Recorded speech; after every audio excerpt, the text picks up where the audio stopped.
Hello and welcome to another episode of Virtual Legality. Today, live, doing this new format that I thought we would give a try to. Tell me if you can hear everything. Tell me if everything is working out okay for you. But today we're going to talk about one of the big videos that we did in this space yesterday, talking about a game company that I think was rightly brought up to me as me mispronouncing as Artesian Builds and is actually Artesian Builds. But regardless, whatever you want to call them, about a company that had a sweepstakes for a big old build from Intel, or at least sponsored by Intel, and then using that sweepstakes for self-promotion and to essentially arrogantly aggrandize themselves and belittle smaller streamers that they felt didn't meet the qualifications for their sweepstakes as they went through. Now, as we also talked about yesterday, sweepstakes, contests, lotteries, raffles, bingo, one of the more highly regulated areas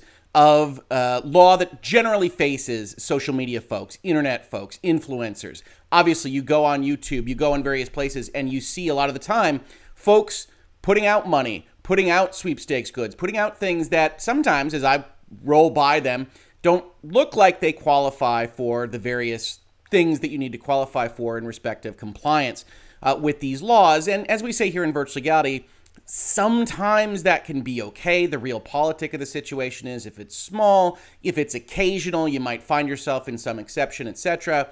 But when you're talking about big ticket items, when you're talking about doing this on a regular basis as part of your promotional strategy for your business, then you probably should get a lawyer. You should probably talk to someone about the specifics of your situation, especially when you're claiming to offer sweepstakes and giveaways across the world, right? As I mentioned yesterday, many jurisdictions have different rules about how these things are to work. And it's one of the reasons why, if you look at the back of some kind of contest you find in your local supermarket, this state, and this state are excluded, these countries are excluded, can't go outside of North America, whatever it might be, because it only makes so much sense to market yourself and pay the lawyers to figure out what the heck you have to comply with to a certain level. And unfortunately, YouTubers, content creators, Facebook gamers, whatever, very often don't appear to be looking at those particular issues. And to give the benefit of the doubt to Artisanal Builds, I would offer that they almost certainly weren't. Now, the purpose of this video today is to talk over some questions that you might have on these kinds of things. When I do these videos, and you could check out the video that I did yesterday, I don't know exactly what everybody's going to be interested in. Certainly, I have a couple of corrections today, which some people have brought up, which is always a great thing. We learn through growth. We grow from making mistakes and getting into arguments and having reasonable discussions with other people that disagree with us. So I'm more than happy to make those corrections here, offer some clarity on some of the points that were a little bit ambiguous. Otherwise, this is a community live stream so that you all can ask questions. Please, if you do want to ask a question, then you direct it to my attention, use @Hoeg or of course Super Chat, but please don't feel obligated to do that. Every one of those is generosity beyond measure. But if you use @Hoeg or if you highlight it in Super Chat, I will see it. Otherwise, I'm going to mostly let the chat go as I have a couple of things to talk about. But stop me if you see anything that you want a little bit more info on, and let's begin with some of the corrections and clarifications. So, on your screen right now is the video, or at least it's the video a little bit. I think I got it cut off here, a skosh. So let's see if we can get this sizing right. That talks about what happened the day of this particular issue for Artisanal Builds. And I want to point out in the bottom corner, you can actually see the name Kia Pia, which is the Twitter user and Twitch user that called all of this to everyone's attention. And yesterday, in the original video that I made, I said, well, they don't say her name. At least they don't say her name, obviously, in the big sections here. I believe Sid Alpha, doing a video of his own, caught a place where they do say their name. Again, I watched as much as I could stand of 14 hours of stream here, including the first chunk, which is where we got all those slides about the various changing rules as the video progressed. But I didn't notice this box, right? And you can see if you're pausing and transcribing, it's grayed out. I didn't notice this box. So Kia Pia's name is included. And you saw in the tweets that she put out there that she was upset. She said it was slanderous, defamatory, and what have you. And I said in my video, I didn't really think it rose to that level. I have to be honest with you, even with the identification, I don't think it rises to a defamation standard, right? It is not illegal to be an ass. It is not illegal to belittle people. Generally speaking, when we talk about defamation, we're talking about lies. And if anything, it doesn't appear that this gentleman, Starlord here, is lying about anything. He's just belittling what he's finding in analytics pages and things like that. Doesn't make it right. In fact, his behavior and general tenor in the video that I watched is one of the reasons why I came out so vociferously in the video that I made, is because there's a general kind of feeling of arrogance and a little bit of sliminess throughout that is unfortunate when you're talking about building your brand up. And I say that not to disparage, it's just the truth of my experience with the video. That kind of statement in and of itself is not defamatory. We're talking about opinions. It has to be a false statement that is based on some kind of fact. And here, I didn't see that. Now, he could have been lying about the stats he was seeing. Obviously, I wouldn't know that, but certainly Kia Pia didn't bring that up herself either. Now, another member of the commentary talked about, well, it might not be illegal, Rick, but it could be a violation of Twitch terms, right? Twitch, pretty noted for having problems with harassment, having problems with raids or brigading or whatever else you want to say. And they have in their community guidelines, which are incorporated by reference in the terms of service that you agree to when you use the Twitch service, that harassment deters the growth of vibrant and diverse communities, prevents people from feeling safe on Twitch, and creates a gateway for more severe forms of harm and abuse. People experience harassment in different ways, including personal attacks, promotion of physical harm, and malicious brigading. The following categories of behaviors are considered to be harassment and are prohibited on Twitch: wishing harm or death, glorifying, endorsing, or expressing approval of traumatic events, making implied physical threats, targeting others with personal attacks. We're getting closer to what we might be looking at. Sharing negative doctored or artistic content to abuse. Inciting viewers to target another person with abuse, regardless of whether the targets are on or off Twitch, including organizing or participating in hostile raiding, directly opening a user's channel on stream, and directing personal attacks towards them. Now, that didn't happen here. And again, I want to give everybody in any of these videos in Virtual Legality the benefit of the doubt. If you go watch these videos, they didn't make it into the slides because they weren't pertinent to the points that I was making in my video. You have a lot of commentary from Noah Starlord that says something along the lines of, don't disparage this person, don't belittle them, don't enter into hostile attacks, etc. Now, he's saying this in the context primarily of, don't get excited if you see your name, because I'm going to vet you through my nebulous terms of service that I'm inventing on the fly in my head. But he does say those things. He does make the right hand waves. And when we talk about this kind of thing in Twitch enforcement, that's probably enough. Now, again, the real politic of this situation is that Artesian Builds has brought hellfire down on all sorts of corporate partners and sponsors and friends, right? So at the end of the day, as we've talked about in Virtual Legality extensively, a lot of these terms, the community guidelines of Twitch included, can be used to justify a whole host of activities by a platform that finds you wanting. If you become an enemy of the state here being Twitch or Intel, we'll get to that in a second, or anybody else, then what you are dealing with is somebody that probably has the ability to cut you off if they deign to do so. Now, by the letter of the terms of service here, the community guidelines, I really don't think that this was defamation. I really don't think that this was trying to cause a hostile brigade or anything like that. And certainly the opposite effect has occurred throughout gaming. An item of significant pride, I think, for gaming folks all around is to look at this kind of situation and say, no. We're gonna back Kia Pia. And if you didn't watch her Twitch stream last night, she was very, very excited. She got a lot of sponsors, a lot of members, a lot of bits being cast her way. And I think whenever you see somebody kind of pounded on by a bigger channel, but not an enormous channel, I think that's a natural reaction. I'm very glad to see it. So go check out that archive if it's still up. She's very, very excited throughout. And it was late last night in case you missed it. But that's the defamation kind of side of things. Thank you to everybody who points out that this box here on this busy screen, I just missed. That's the kind of thing that can happen. I'm a human being, the same as anyone else. But I don't actually think that identifying her changes that analysis so much. Now, any questions on that? Because we're going to move to the next topic pretty quick. But if you have any questions, let me know. I see Leonard French is in the chat. If you haven't checked out Lawful Masses, he's one of the great YouTubers here, constantly talking about copyright, intellectual property, trademarks, and is actually in that business even more than I am. So if you're interested in Virtual Legality, to check out his channel. Thank you so much for dropping in, Leonard. Otherwise, we're going to talk about jurisdictions. Yesterday, one of the things I also said in my video is I wasn't able, in the research time that I had, to figure out where these guys were located. And somebody came to me in the comments, in my DMs, and elsewhere. I said, hey, they're in California. To which I said, well, California has one of the more aggressive stances towards consumer protection laws, right? So they actually take stances that other states in the United States, not just other jurisdictions, foreign bodies, California, Quebec, what have you, or Canada, Quebec. Quebec not a part of California yet, I don't think. Canada and what have you. California takes an aggressive approach. So we can look and see California has certain rules that apply to various people that are going out there and putting forth a sweepstakes, right? And I want you to know, we're going to talk about rules in California. We're also going to talk about rules in Texas, where Kia Pia is located, as was explained to me and as she mentioned on her stream last night. This is, as we always say here in Virtual Legality, it's not legal advice. We have the disclaimers. It's information, educational purposes only. But this is but scratching the surface of sweepstakes law and raffle law and what I can find in a preliminary research event. This is the kind of thing that you really do need lawyers that you're paying by the hour for maybe a couple of days to put together a memo for you for all the jurisdictions that this might apply to. But in talking about it, we can see the many ways in which this has gone wrong for artisanal builds. Here we have the California Business and Professions Code, particular offenses, the following unfair acts or practices undertaken by or omissions of any person in the operation of any contest or sweepstakes are prohibited. And at the bottom here, we see that this actually really only applies to sweepstakes that are otherwise legal. And we've got our questions about that in general with the changing nature of the rules, et cetera, et cetera.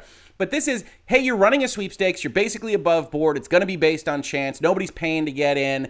And what do you still have to do to comply with the laws in California? Well, if you misrepresent in any manner the odds of winning any prize, you're in trouble, right? And if we remember, one of the things that this particular sweepstakes was called was an ambassador sweepstakes, right? And yet, one of the things that Noah Starlord winds up saying in his stream is that about 10 to 25% of our current ambassador crew does not qualify. And isn't that interesting? Because what he's basically saying is, we marketed it to you. We've got this ambassador program. As I mentioned in yesterday's video, they appear to be trying to transition away from ambassadors to ambassadors and affiliates in a manner that the ambassadors themselves don't even know or identify with, because the artisanal builds people haven't vetted the list that they have as of yet. And so he's going out there marketing this as an ambassador sweepstakes and then saying, well, actually only potentially 10% of the people with that ambassador title are eligible to win this. That is misrepresenting the manner or odds of winning any prize. Also, it's prohibited to misrepresent any manner the rules, terms, or conditions of a participation in a contest. Now, I'm not going to go through all the slides we talked about yesterday, but you could see the rules constantly changing. And again, benefit of the doubt, this is the problem with not writing them down.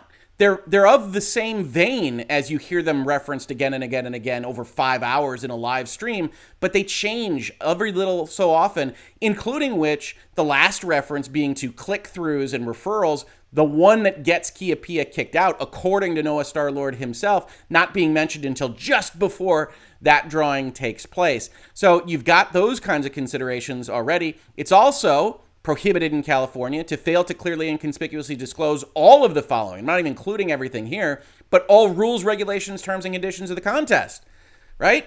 And you can skate by some of this with generalized kind of terms as long as you're not changing them in midstream and then pointing them out as changed in midstream. But you still should be working with some kind of legal counsel, because you can see these pages and pages and pages of rules, right? I called it highly regulated. This is just one state. This is just one section. If we look at the reference here, it actually draws in a couple of other chapters that you would have to comply with. And that's just for operating in the state of California, offering those sweepstakes in California. Imagine that for every other jurisdiction you're claiming to offer your sweepstakes prize into, and then the references in that stream to the fact that you're eligible internationally. Obviously, you haven't vetted this if you're just doing it live and changing the rules on the fly.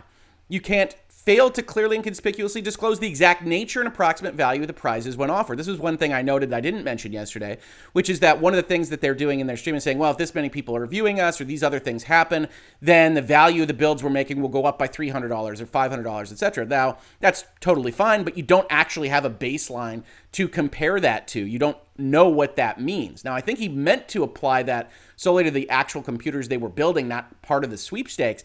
but it all gets muddled up and confused in that kind of live services environment when you are doing these kinds of things, especially for goods that are as big as computers, as expensive as computers. You really need to have a link that you could send people to. Here are the rules, and you can link that, and you can spam it in your chat and have that functioning in that way.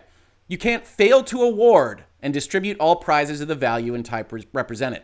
Now, this was a failure to award. A person that came up that honestly, under the rules that are put forth in certain areas of the video, probably complied with them.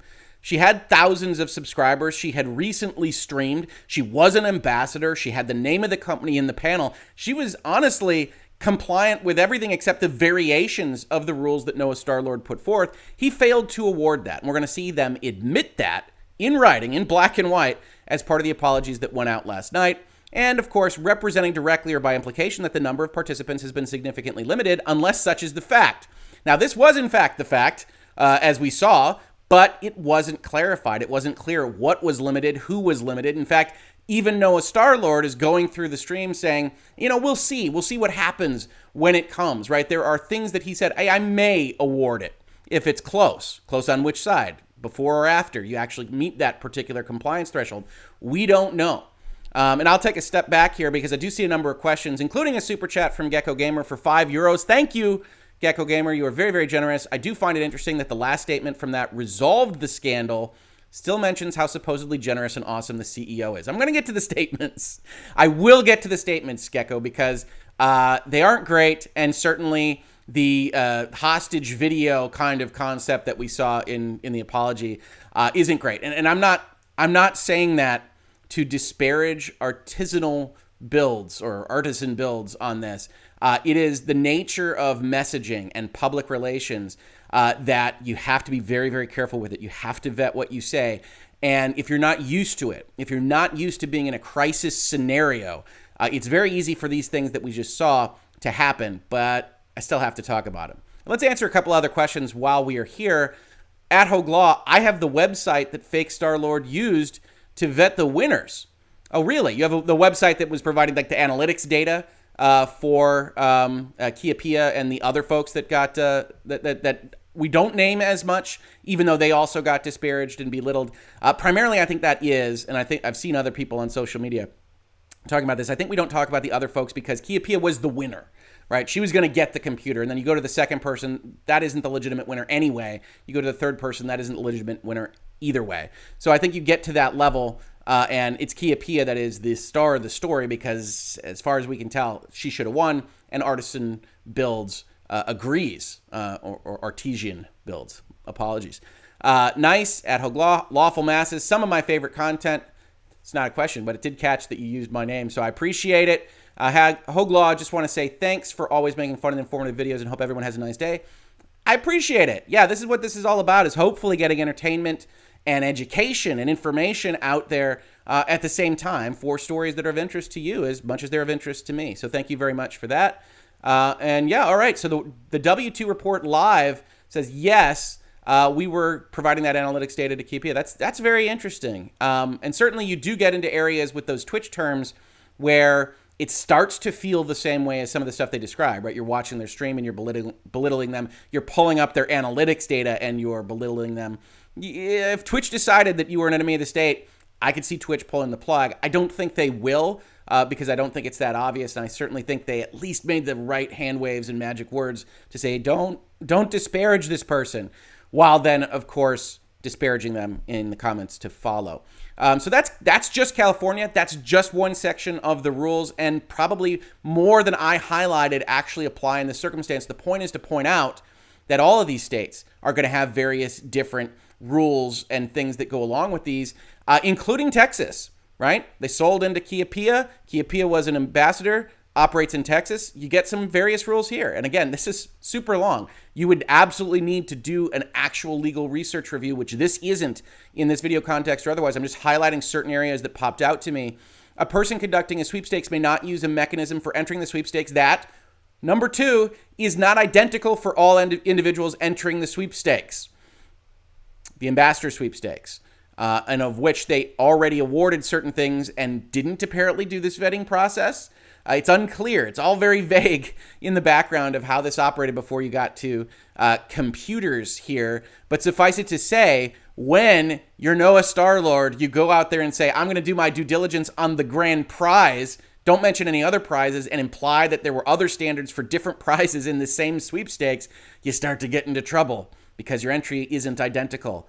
You can't also solicit business using an order form or purchasing mechanism that has any role in the operation of the sweepstakes. Now, purchasing here would be incorporating some kind of consideration component, not payment of purchase price. And so if you have a value that you're trying to solicit business, you're trying to improve your brand by the mechanism with which people can enter into a sweepstakes in Texas, well, you might have a legal argument. This would take precedential review. This would take definitional review that I'm not doing in this context. But it's the kind of thing where you look at it and you say, well, okay, now you've got not identical for all individuals. Now you've got a purchasing mechanism that has an operational role in entering into the sweepstakes that is soliciting business for you.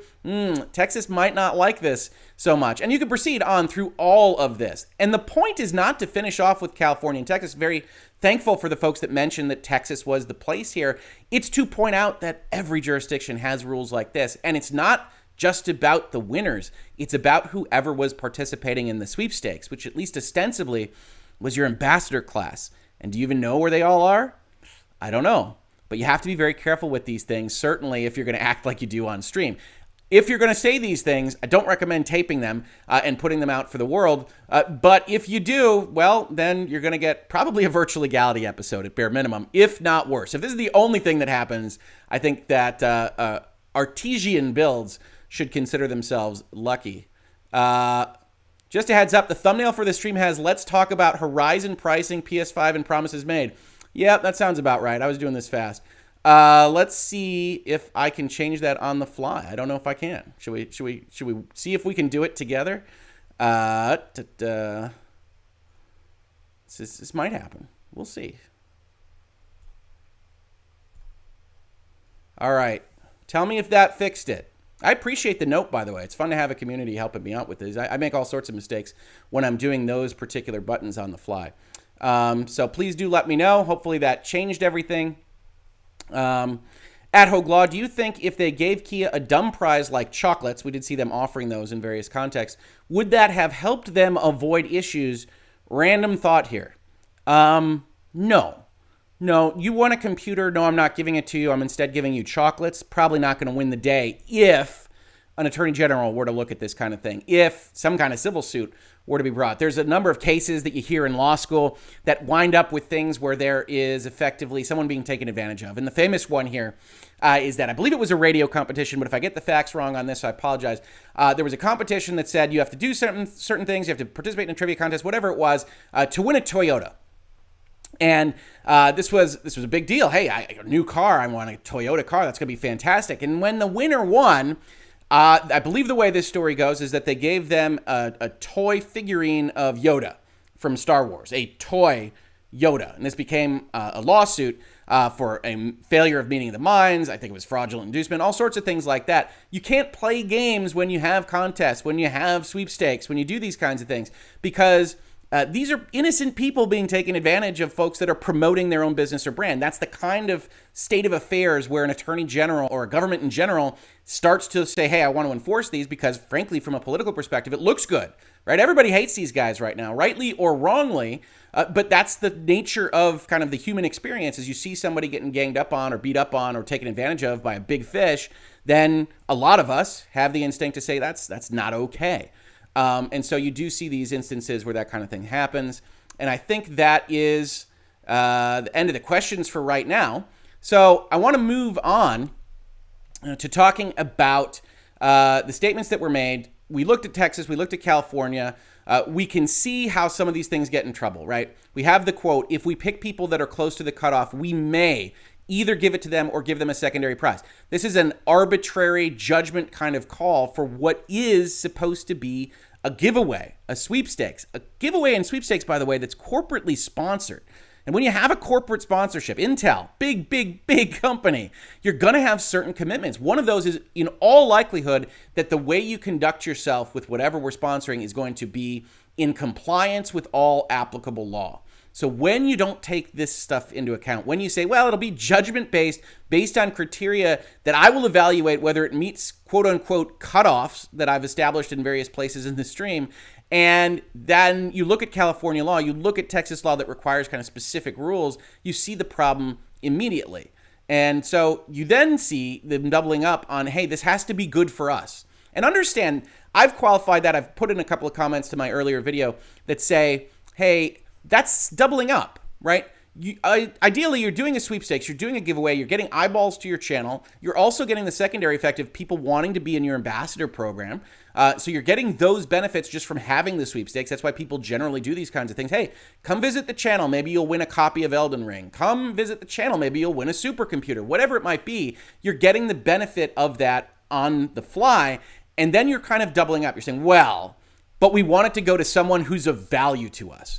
And I think that's where people really got upset about this story. That's why it has taken over the internet in some important ways. Certainly the gaming community, is that looks like selfishness. That looks like greed. And when you do it arbitrarily and when you do it with that level of smarm in your video, you're going to get in trouble. It's not just a virtual legality issue. In fact, the legality here is probably secondary to the public relations problem that you've caused for yourself. It's belittling other people. It's taking a corporate sponsor and associating them with something they don't want to be associated with and seemingly not caring about it until you're forced to care. And we'll get to that portion of the video as well. So you see that problem here. We've talked about this. We've talked about you've not fulfilled your part of the bargain. Actually having a quote that sounds to the world like you're looking for compensation for a sweepstakes in a way that maybe makes you a lottery and gets you into all sorts of trouble in various jurisdictions on the fly as you go. You're making these quotes, and then you're finally getting into maximum trouble when you explain all of this. You've got to be collaborating with my company to get my free computers. Good Lord, sponsored by Intel. Thanks, Intel. And that'll be the transition to the next part, which is the changing apologies and Intel and the rest that I want to talk about as an update to this video. But we do have a super chat.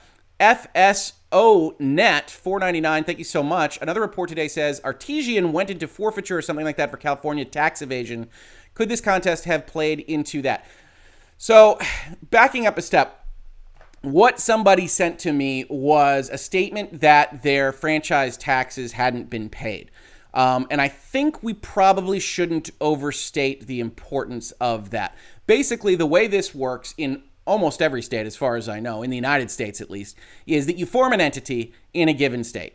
And you form that entity in a given state, and then you owe taxes, fees, whatever that state might call them, for your continued existence, or to remain in good standing. These states might also call it. Sometimes they're called franchise taxes. Sometimes they're just called operational taxes or fees, whatever it might be. And they vary by state. California is one of the most expensive states in the country to maintain your LLC or your corporation. And that applies to every jurisdiction in which you're operating. I believe the document that was sent over on social media said effectively and that they were a foreign corporation or a foreign LLC that was organized in North Carolina, I want to say, and then was operating in California. So then you have to tell California you exist, and then you owe California money, et cetera, et cetera.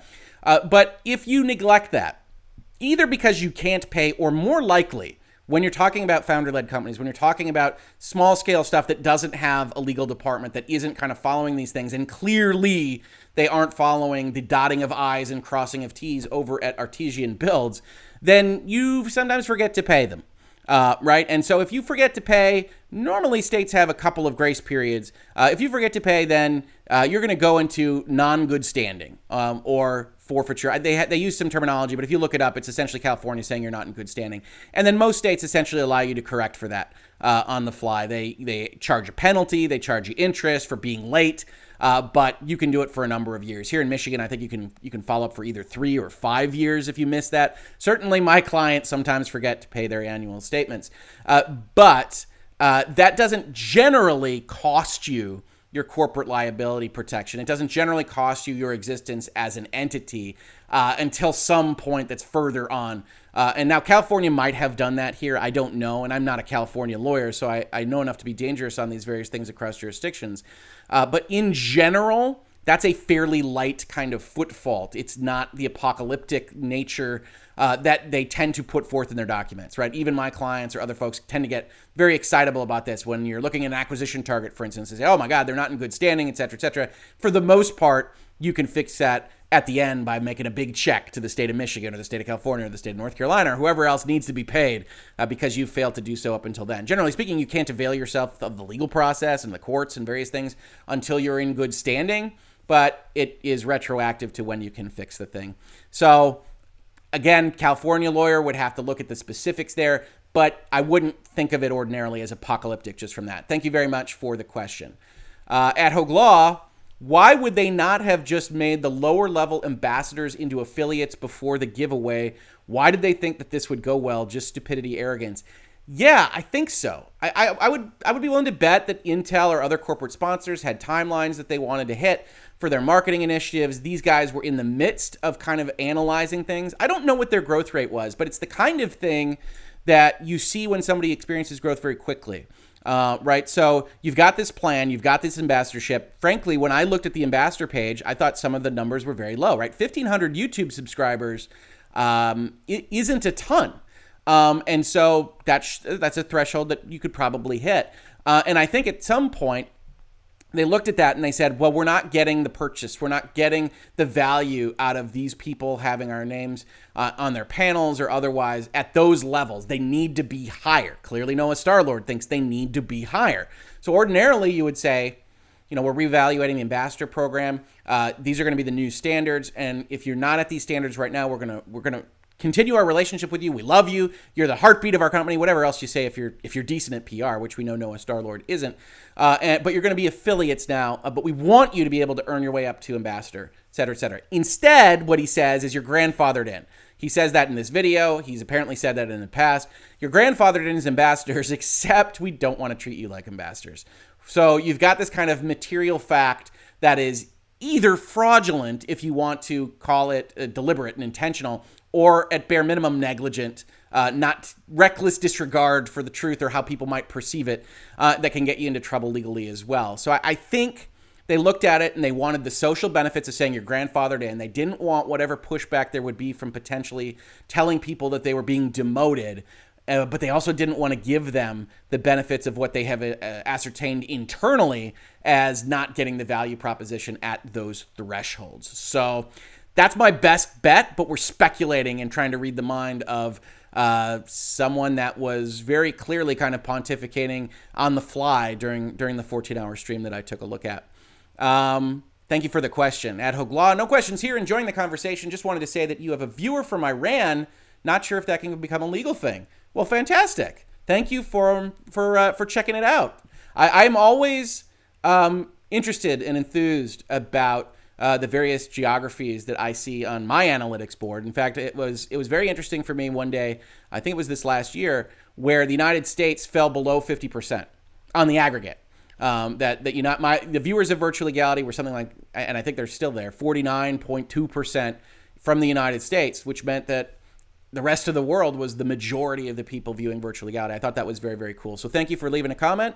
And now let's talk about failures in corporate messaging, right? This is one of our topics here in Virtual Legality. This is something that we like to talk about here. We mentioned in the video yesterday that Artesian Builds had a very non-apology apology that they put forth.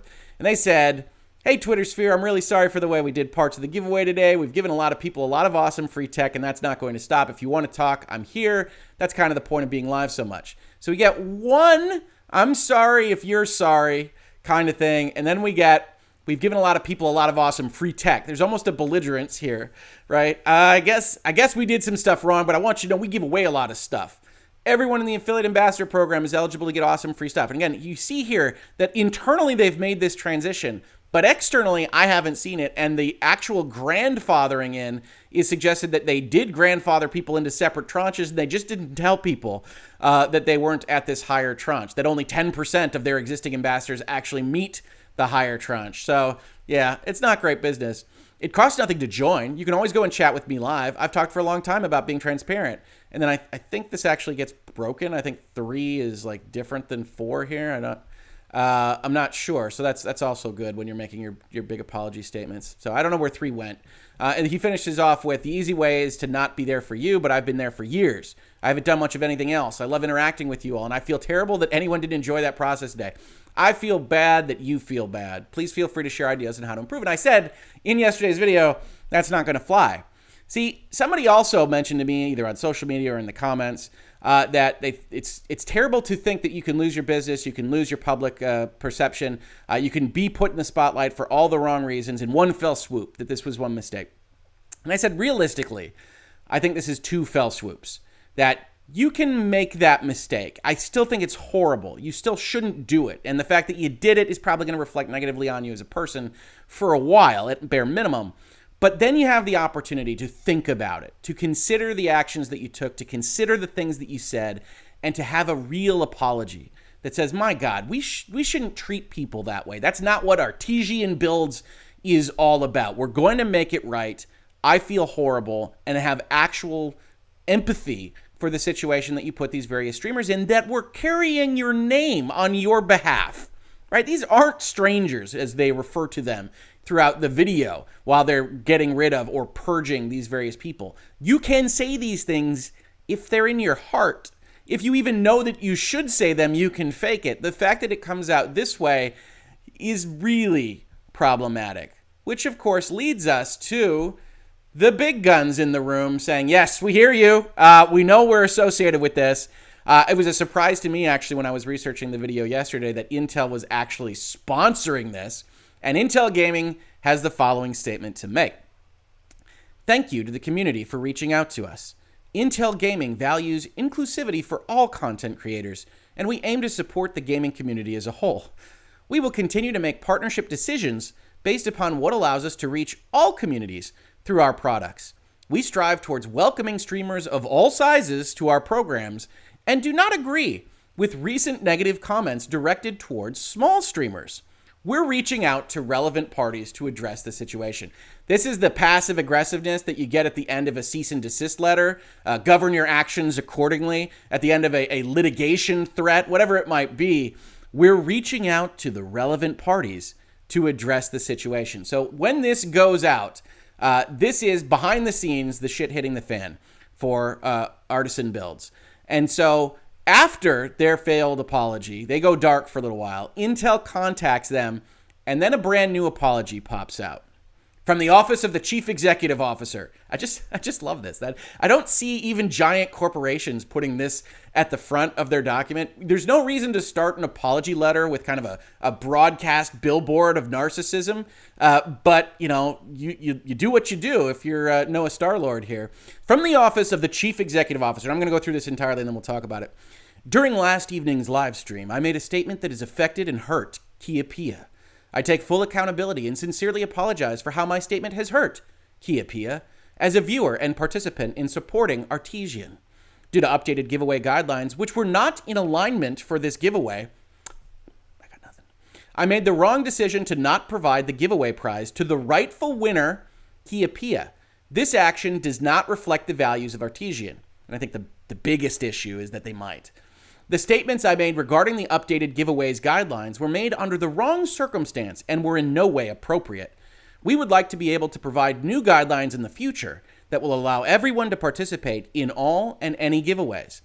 Everyone, not just ambassadors, we'll be back for that. I apologize for how this has hurt our community. At Artesian, we take great pride in giving our 100% every day to provide a friendly and fun service to all viewers and customers. But in this instance, I have failed not only our viewers, customers, and ambassador, but also my team and the values of our brand. During this time, I will commit my full attention to create a new guideline that will reflect on Artesian Builds values to fully support all our viewers and customers, to allow each person the platform to create and grow. Thank you for all your ongoing support and continuation to provide me with personal feedback to grow. Continuation? Is that the right word there? Yeah.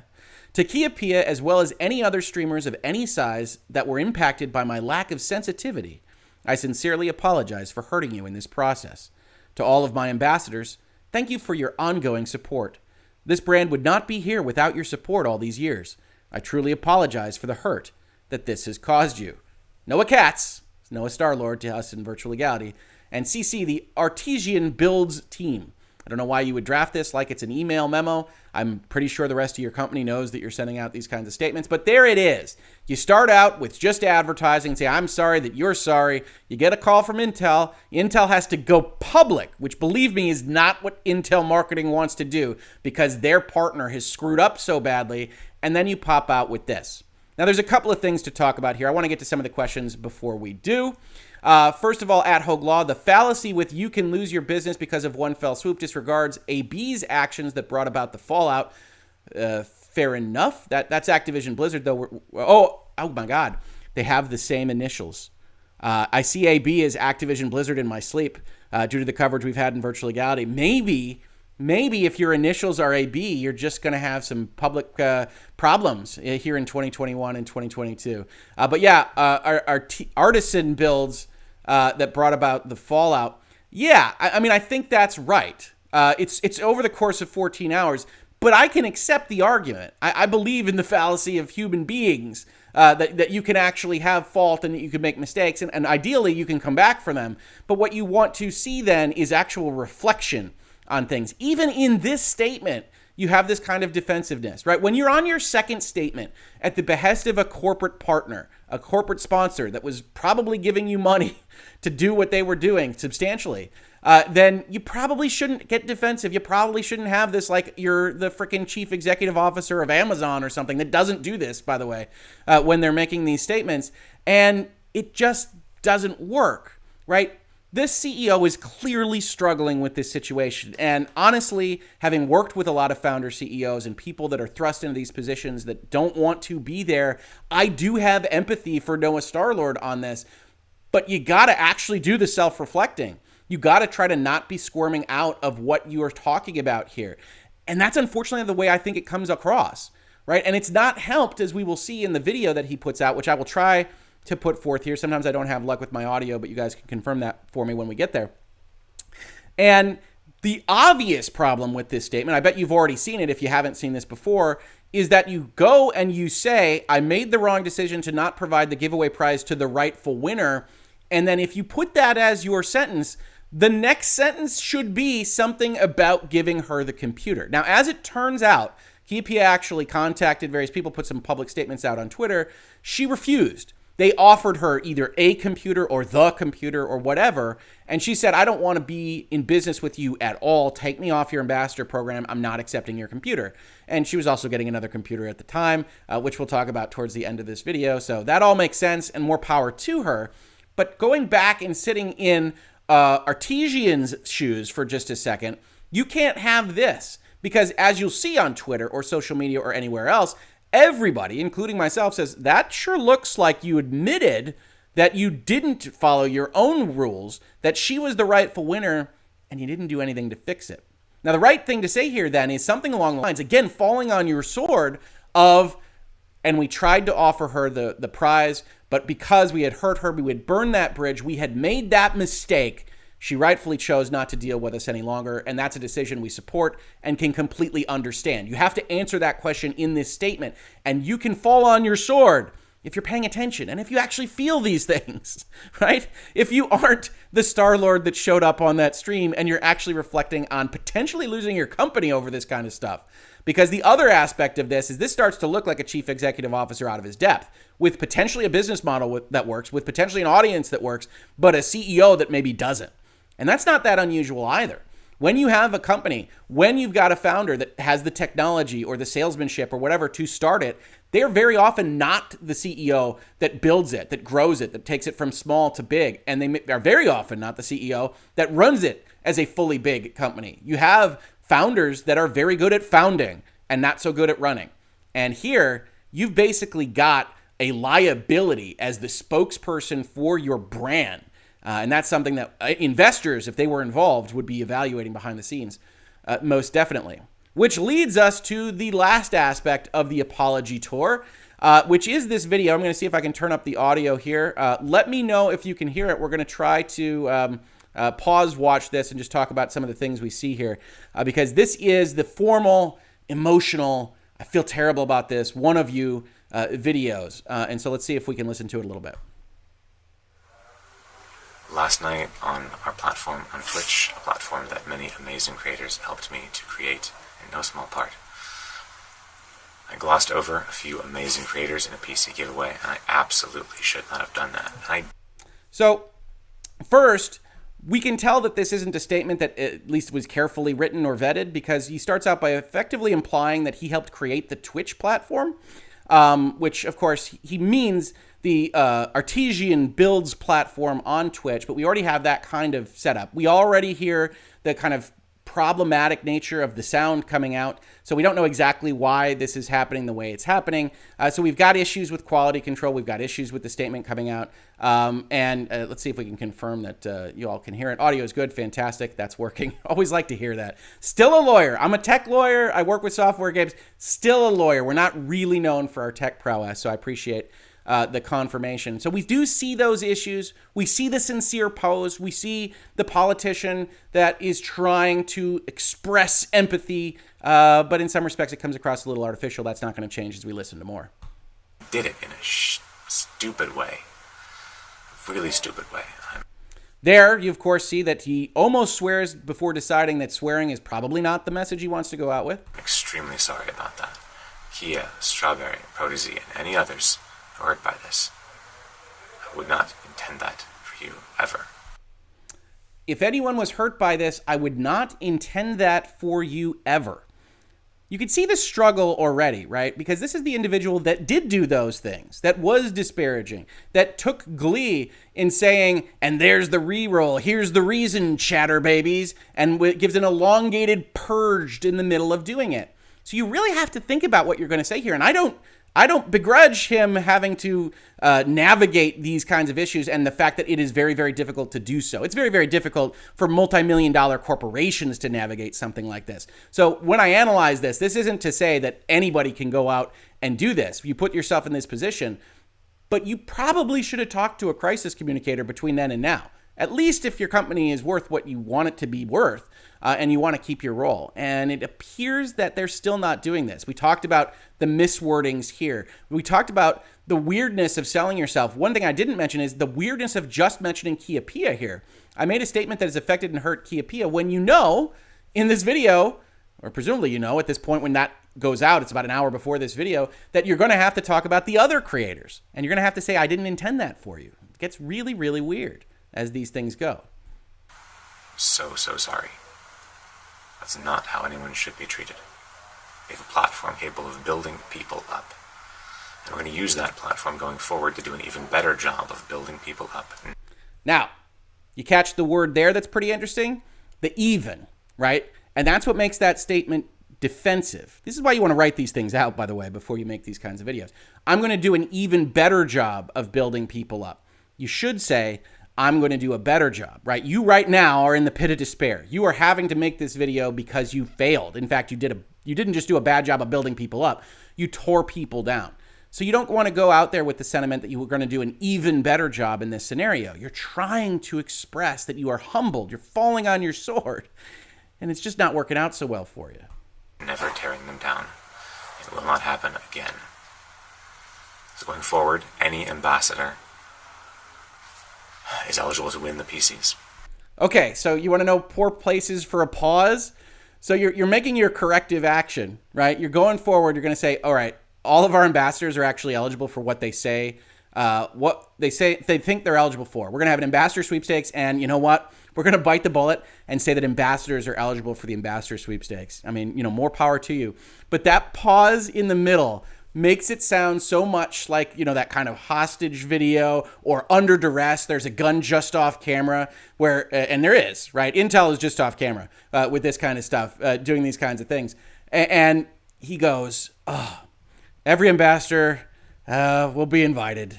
And it's like, you sound defeated. It's not your goal. You don't do this video. You don't make this video unless you can get up to a place where It's you're wrong. You know you're wrong. You're correcting for it, and you're going to take the steps necessary with glee. You've been shown the light. You can now see exactly where you've made your mistakes. And like every human being, we love a redemption story. I am a failure. I was arrogant in my belief that I was better than these smaller streamers, but we were all small streamers once. And I know that. Every ambassador is going to come and be invited. Every ambassador, every person. We're going to expand our sweepstakes, whatever. Have energy. And yet, here we go. Any ambassador at all? Right back to the rules that we had in place before. And we're going to do everything that we can to do an even better job of helping creators to create and helping the community that we built to be a more inclusive and valuable place to be. And you heard even better again, right? He can't prevent himself from thinking that he hasn't been doing a good job on this, which maybe he has. Maybe they're a great company and this was a really weird day for them. It's not like I've been watching them and I won't watch them again. I really didn't enjoy the stream that I saw or the personalities I saw on display, or at least his. There were other people on the stream that seemed fine. They didn't really make the same kind of errors that he did. I'm not going to be watching again, but you see that kind of, we're going to do an even better job. We've already been doing a good job. We're going to do an even better job. And it's just not coming in the right cadence. It's not coming with the right approach to actually make you believe him in this. So you get this response. You get all of these quote tweets. You get this kind of concept. I really do empathize with being in this situation, but they're making every mistake possible. I don't really do videos like this a lot, and I don't really know what to say. But I'm extremely sorry, and I wouldn't want to have been treated that way. Stupid. Golden rule, it's good. Super, super stupid. It's stupid, it's super, super stupid. I mean, there's some earnestness there that comes from the heart. Probably could articulate that better. And I won't do it again. I'm an influencer. Probably. You don't need to go out with that. I don't know what the connotations are. I haven't seen like a poll on how people feel about the word influencer. I gotta believe mostly people don't like it, except if they're trying to be one. It's a goal of theirs. Certainly the concept of being influenced by someone is not a comfortable one, certainly for me. And I might be older than many of the people he's talking to here, but I have never thought of influencer as a terribly positive concept, except for, of course, like I do with the rest of my entrepreneurs and the clients that I work for, being impressed by that entrepreneurship and going out there and making a business for yourself. But the concept of being influenced, don't love that. Probably shouldn't use that term in an apology video like this. But I'm also an executive, and those boundaries can get blurred.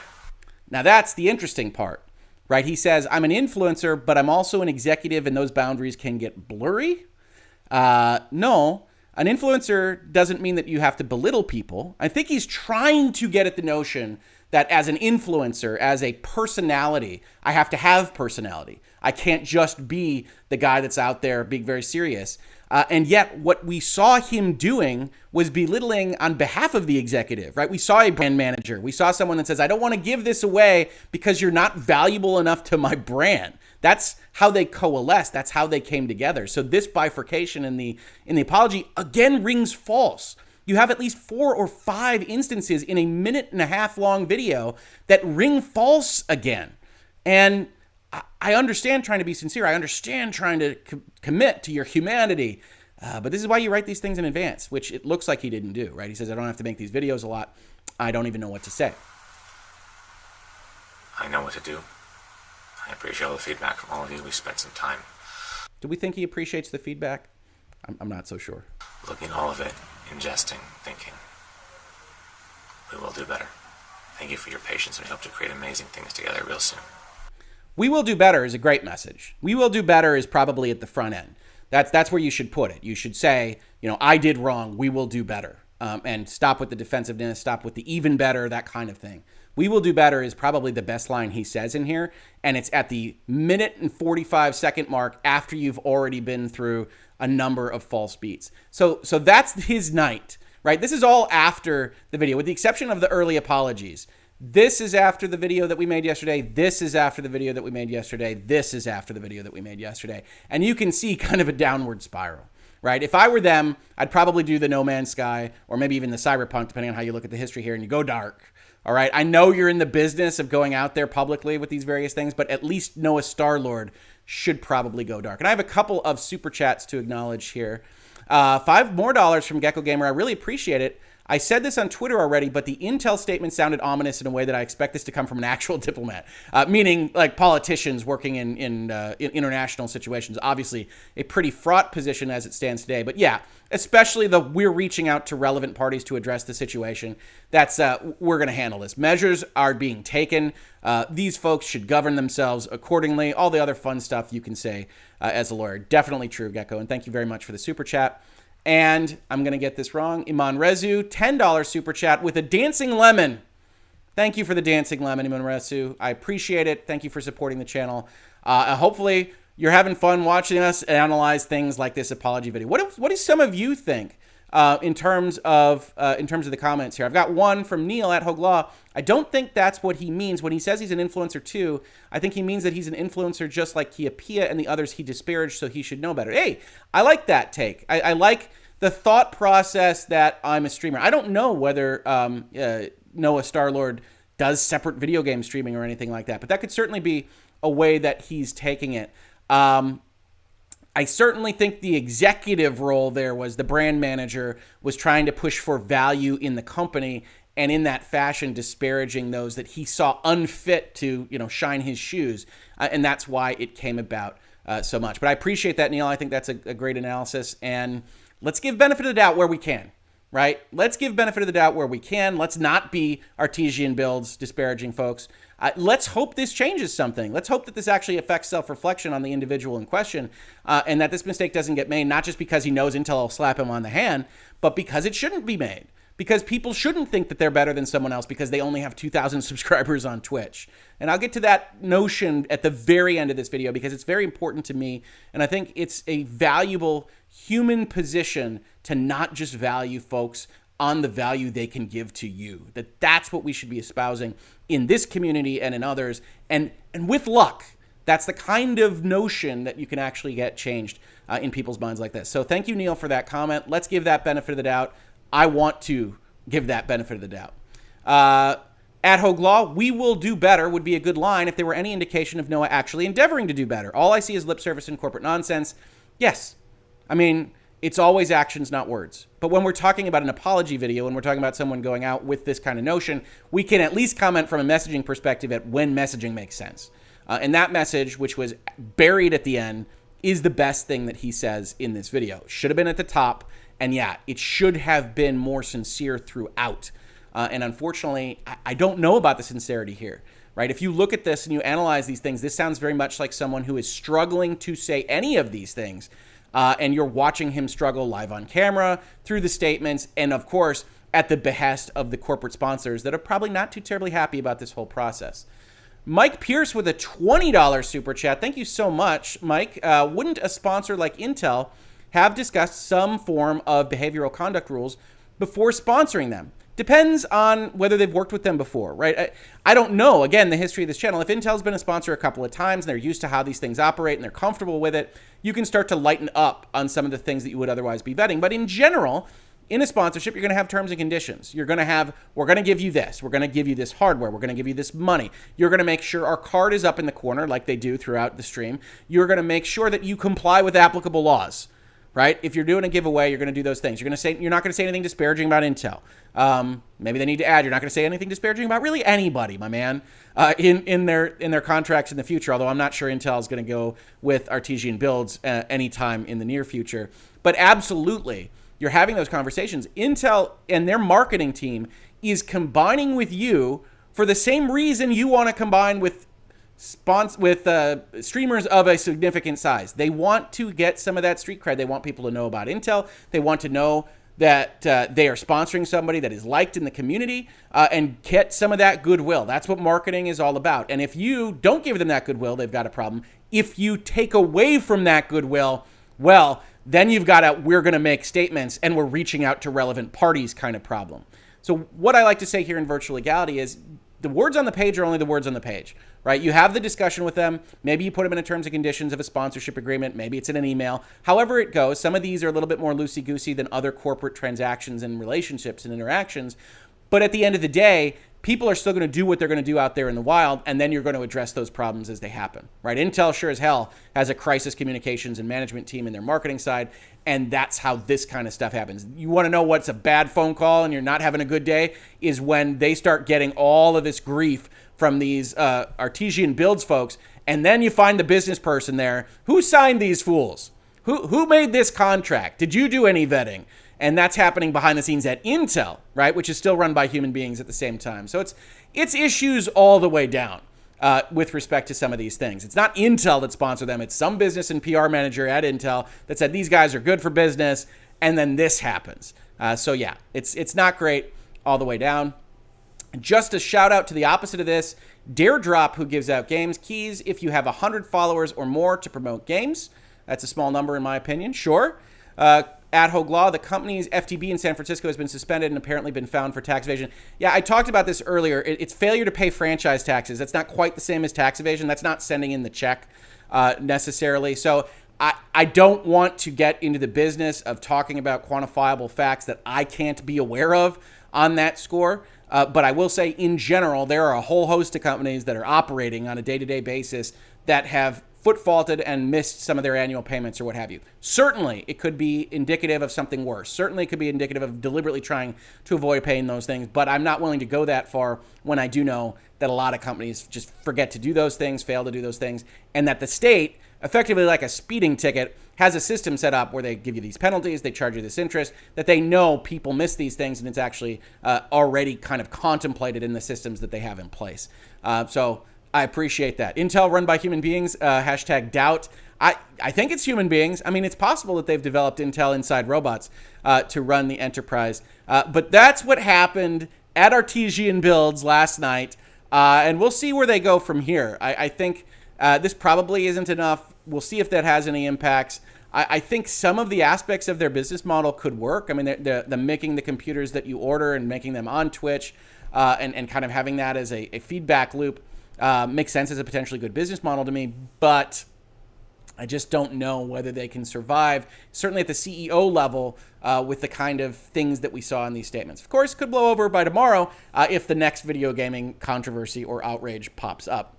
The last thing I wanted to talk about here, I did mention it in yesterday's video, was that Jay's 2 cents, I apologize, had committed to actually making Kia Pia her own computer, and he actually wound up putting up his video immediately yesterday entitled "They Tried to Screw a Small Streamer Over, So I Stepped in the Best Way I Know How." And it was basically an outpouring of love for this kind of behavior. So he knows what he's doing, both as a human being and as a marketer. This is a good, easy way to jump in and market well. And I think it was a great scene. And the last thing I want to leave you off with in terms of the stuff I have prepared in advance, I certainly can answer more questions if you've got them, is my full agreement with that notion, right? I put out a tweet last night, and this stuff really is important to me. And I said, I still remember commenters coming into my videos with something like, why should I listen to some failure with only 1,000 subscribers? Why would he be putting this information up here if he were a good lawyer? That kind of thing. And I remember it. It motivated me. But the most important thing to recall is that everybody starts out small. Nobody knows who Hoeg is, who Hoeg Law is, outside of maybe some fans of Easy Allies, when I start this channel, right? My content hasn't changed as Virtual Legality has grown. Sure, my polish has gotten up there. I paid for some graphic designers. But overall, if you go back to Virtual Legality #1, about Fallout 76, you'll see the same approach that I've always taken. You'll see me researching, going over the source material, talking about the primary and secondary sources, giving my analysis, and ending my conversation while asking you to leave comments or what have you. It's been the same content here in Virtual Legality when I had 500 subscribers, and now that I have close to 56,000. Everyone starts small, and a lot of people are smaller than the big folks and putting in more effort and believing in their dream and trying so damn hard to make it. And I'm a venture capital, mergers and acquisitions, entrepreneurship lawyer, and there is nothing that I love more than people going after their dreams. whether that costs them mortgaging the house or whether it just means they're going to spend hour after hour on Twitch trying to make it in what can be a tough world. And so I put out this tweet. I said, here's to the small creators, because it's so very important that we don't just judge people on the value that they can provide us, that we don't just say, you suck, you only have 2,000 subscribers, because sometimes you're going to go in there, you're going to find Virtual Legality or whatever the next Virtual Legality or something better is, and it's going to have 500 subscribers. Why? Not because they aren't brilliant, not because they can't offer insight, not because they aren't a great content creator, but because they just got started. And you're going to be happy to be on board that train from day one. And you're going to tell people, hey, I was one of the first 500 subscribers when they have 1 million. That's going to feel good because you supported that person. You could see what they could do. And that's just very, very, very important to me. So I was very happy to see this video. I was very happy to see this, even though I can see, it's got marketing usefulness. I still think that the messaging here is exactly right. I want to back that messaging up. And certainly I am very happy to have all of you in the chat today. We've got almost 200 concurrent viewers. That's pretty big for a live stream from us. Very appreciative of that. And yeah, you've helped make this channel grow to 56,000 subscribers because I just kept doing what I'm doing. And if that finds an audience, that's fantastic. If that audience were actually only 500 people, that's still 500 people that you get to talk to about what you're passionate about and follow your dream and have that conversation. So I'm thrilled that it's more than that. But if it weren't, that doesn't degrade the actual words that are coming out of Virtual Legality or the Hoeg Law YouTube channel. So that's the very last thing. I know I got a little political speechy there, but it is so important to me. And if you go out today and you go and you find a small subscriber or another subscriber that you've another content creator that you like, and you haven't subscribed to them yet, and they're very, very small, throw them a subscribe. It means so much to those people, and they're the ones that are going to be the big streamers, the big content creators next. That's how this works. So go do that. That feels very important to me. And I appreciate all the support you've given to the channel. So that's what I have for you here today. So if you've got more questions, if you want to do more super chats, I'm never going to say no. Hit those buttons. Let me see them because I'm happy to talk with you more about what we've got here, any of these slides, any of these various laws. Again, when you're talking about sweepstakes and raffle and bingo and contest and lottery law, it is a very regulated area. You need a lawyer. Maybe, depending on how many jurisdictions you're using, you actually need a specialist for that. So there's a lot of questions to be raised there. What's happening here, the apology tour, anything else. I very much appreciate all of you in here and everybody that checks out Virtual Legality every day. So let's see, at Hoeg Law. I don't remember how many subs you were at, but Sophia Narwitz recommended your Activision Blizzard coverage last year, and I've watched every video of yours since. Great content. Thank you so much. Gecko Gamer keeps hitting me with the super chats. You're too generous, Gecko. 2 euros. Any thoughts on the new Pokemon gen? I've only seen screenshots so far. I've been working at the firm, and I wanted to set this up because I wanted to have further conversations because there was so much that happened after my video yesterday. I thought we could do it live. I think that's worked out pretty well. Have not seen it in depth yet, but I will tell you I've absolutely loved Arceus, which I'm told is the correct pronunciation, even though I've been calling it Arceus. And if they can build off of that into something that's even more of a living world, I think they've got a real good model there for Pokemon. People remember, put a comment for the dancing algorithm as well. Helps Hoeg Law getting closer to Dancing with the Stars. We've got 75 likes. We've got 181 concurrent viewers. Certainly, for my own benefit, hit the like button if you're still here with us. That's always very helpful because YouTube likes that. I can't explain how the robots work. I can tell you that as we've gone up the charts here, as we're at 55,000, it has been easier for the algorithm to kind of half catch. I often think of it like sailing, that the algorithm kind of half catches it and puts it in a certain tier, unless you use YouTube in the title, right? If you use YouTube in the title, then it suddenly doesn't pop up in people's notifications, and there's all sorts of things happening behind the scenes. And yet, I still make videos called "Is YouTube Stealing Money?" because heck if I'm gonna let that kind of stuff go, regardless of what platform I'm on. But yeah, hit the like button.